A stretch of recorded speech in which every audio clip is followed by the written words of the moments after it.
हमारे साथ एक मैनेजमेंट जुड़ गया है कॉर्पोरेट कनेक्शन में। आज हम बात करेंगे हिंदुस्तान जिंक की। और कंपनी जिंक, लेड, सिल्वर और कैडमियम उत्पादन में लीडिंग कंपनियों में से एक है। कंपनी के चौथी तिमाही के नतीजे भी अच्छे रहे हैं और तिमाही आधार पर देखा जाए तो आय में 3% का इजाफा देखने को मिला है, जबकि मुनाफे में भी हमने हल्की बढ़त दर्ज होते हुए देखी है।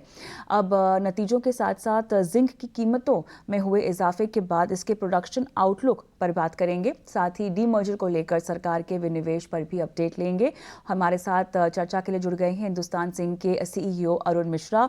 अरुण, स्वागत है आपका हमारी इस बेहद खास पेशकश में। और हम नतीजों की बात करें उससे पहले कमोडिटी प्राइसेस ग्लोबली अगर हम देखना चाहें तो जिंक की जो कीमतें हैं लगभग 14% के आसपास बढ़ती हुई हमने देखी हैं पिछले एक महीने में।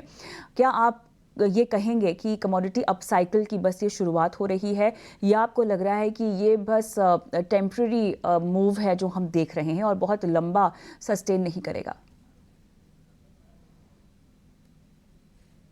जिंक प्राइसेस हम लोग पहले से ही उम्मीद रखे थे कि दिसंबर तक बढ़कर के $3000 पर टन होना चाहिए, लेकिन उससे अभी जो उछाल आया है उससे देख के लगता है ये $3000 का मार्क उससे पहले ही पार कर जाएगा।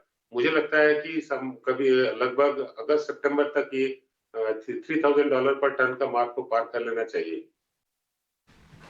अरुण जी, ये बताएं, पिछली बार जब आपसे बात हुई थी तो आपने हाईलाइट किया था कि फिलहाल डिमांड को लेकर कोई प्रॉब्लम नहीं है, ग्लोबल डिमांड भी कंटिन्यू कर रही है और थोड़ी सी स्लगिश ही रहेगी जैसे कि ट्रेंड दिखाई भी दे रहा था। लेकिन 3 महीने बाद अभी अगर ताज़ा डिमांड एनवायरनमेंट में ग्लोबली और भारत के लिहाज से भी समझना चाहूँ तो क्या कोई बदलाव?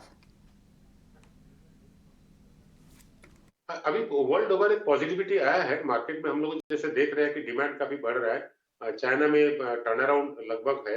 एंड अभी जियोपॉलिटिकल सिचुएशन, रशिया का ऊपर जो एलएमई का बैन है, मेटल स्टॉक करने का, ये सब देख के लगता है कि अभी एक तरफ से डिमांड, दूसरे तरफ इसका जो स्टॉकिंग कैपेसिटी कहाँ क्या करना है, उस हिसाब से इसका प्राइसेस और बढ़ेगा। अरुण, मेटल प्रोडक्शन और कॉस्ट ऑफ प्रोडक्शन के लिहाज से अगर हम देखें तो एनुअल मेटल प्रोडक्शन FY24 में जिंक की कीमतों के लिहाज से या प्रोडक्शन कॉस्ट के लिहाज से आपने जो अचीव किया है 1117 मेट्रिक टन डॉलर्स का, वो पिछले 3 साल में सबसे कम है। अब इसी तर्ज पे आउटलुक FY25 के लिहाज से मेटल प्रोडक्शन और कॉस्ट ऑफ प्रोडक्शन को लेकर आप क्या जता पा रहे हैं? FY25 में हम लोग लगभग करीब 1.1 मिलियन टन से ऊपर मेटल प्रोडक्शन करेंगे और कॉस्ट लगभग $1050 के आसपास लाएंगे। और सिल्वर लगभग 750 से 775 टन हम लोग प्रोड्यूस करेंगे। अरुण, यहाँ पर बोर्ड ने सितंबर में कुछ डीमर्जर के प्लान्स अनाउंस किए थे, जहाँ पर सेपरेट एंटिटीज़ बनाने की बात सामने आई थी जिंक को लेकर, लेड, सिल्वर और रिसाइकलिंग बिजनेस। अब आप बताएं कि सरकार ने इस पूरे ऑफर को रिजेक्ट भी किया है, तो अब ये demerger completely of the table हो गया है, या किसी भी तरह की सफाई जो आप देना चाहें इसको लेकर? नहीं नहीं, सरकार ने कहीं पर, सरकारी जो डायरेक्टर्स हमारे बोर्ड में है उन्होंने कहीं पर इसको नकारा नहीं है। हाँ, उनका उनका कहीं क्वेश्चंस था इसके। जो हमारे कैलकुलेशन है, जो हमारा प्रेडिक्शन है शेयर प्राइस का, उसके बारे में काफी क्लैरिफिकेशन चाहिए था, जो क्लैरिफिकेशन हम लोगों ने प्रोवाइड किया है। और हम लोग कोशिश भी कर रहे हैं और इसमें वार्तालाप करने के लिए। एक और उनका उनका जो चिंता है वो कि क्योंकि गवर्नमेंट को डाइवेस्टमेंट करना है शेयर्स का, तो वो ओएफएस रूट से होगा। उसके साथ ही अगर रिस्ट्रक्चरिंग होगा तो हो सकता है जो निवेशक है उनके ऊपर इसका असर आए और लोग इंटरेस्ट नहीं ले डाइवेस्टमेंट के लिए। हालांकि हमारे हमारे जो थिंकिंग है उस हिसाब से दोनों में कोई कॉन्फ्लिक्ट नहीं है। ओएफएस होना चाहिए। और अभी का डेट में जो शेयर प्राइसेस में उछाल आया है उसको देख के तो लगता है कि ये सही समय है डाइवेस्टमेंट करने का, ताकि गवर्नमेंट को अपना जो शेयर है उसका सही कीमत मिले और गवर्नमेंट फंडिंग मैक्सिमम हो। अगर 2 साल से हम लोग वेट कर रहे हैं डाइवेस्टमेंट का, अगर डाइवेस्टमेंट 3-6 महीने के अंदर में हो जाए तो फिर रिस्ट्रक्चरिंग करने में कोई रुकावट नहीं होगा। शुक्रिया अरुण मिश्रा जी, समय निकाला और तमाम सवालों के जवाब दिए और दर्शकों का मार्गदर्शन भी किया। तो जो हमारे आज के मेहमान हमारे साथ जुड़े हुए हैं जिनसे हम बात करते हैं, महेश, तो ओवरऑल जो अप ट्रेंड दिखाई दे रहा है कीमतों में ग्लोबली, उसका इम्पैक्ट साफ तौर से होगा। लेकिन अब ये बताएं कि इस डिमांड ट्रेंड को देखते हुए और जिस तरह से कंपनी की योजनाएं हैं, क्या इस पर्टिकुलर स्टॉक में आपका कोई कॉल बनता है? डेफिनेटली मेटल सेक्टर में हमारे स्पेसिफिक का बहुत सारे जो है स्टॉक जो है रडार पे रखते हैं। उनमें से एक हिंदुस्तान जिंक भी है। तो हिंदुस्तान जिंक के अंदर अगर मैं ओएफएस की बात को अगर छोड़ दूं, तो हमारे हिसाब से ये स्टॉक जो है अगले 1-2 महीने के अंदर और अच्छा परफॉर्म करना चाहिए।